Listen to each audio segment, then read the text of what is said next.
流血少、伤口少、开刀时间少，所以相对的它的感染率会降低。我们把坏掉的地方换掉，把好的地方，包括韧带、包括骨头，全部把它保留下来。天然的上好。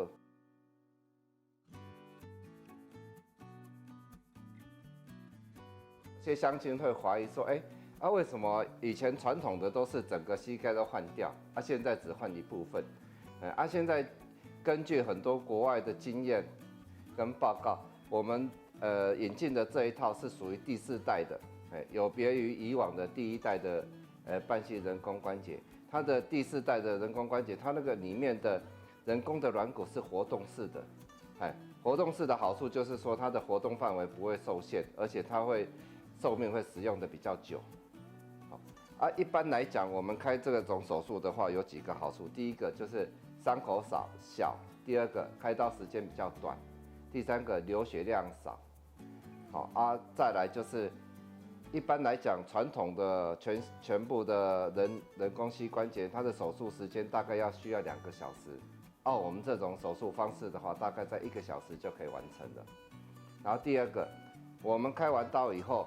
假如病人疼痛情形许可的话，早上开刀，那下午就可以下来走路了。第三个，大家比较怀疑它的使用年限呢？一般来讲，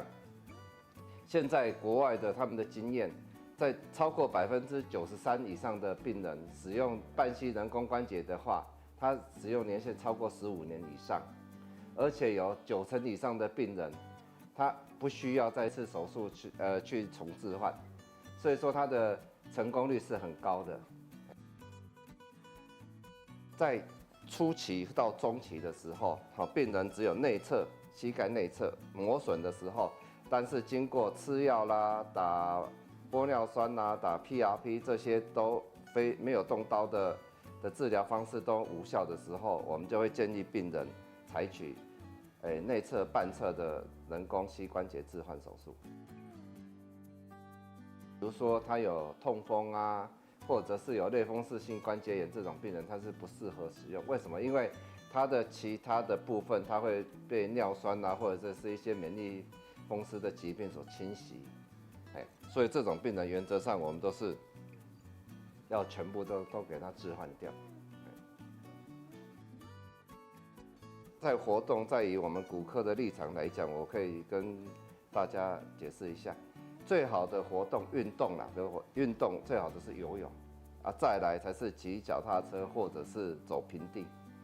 一般来讲，我们的跑步爬山是比较不建议的但是换过这个半细人工关节，原则上这些动作都可以。但是假如你要说比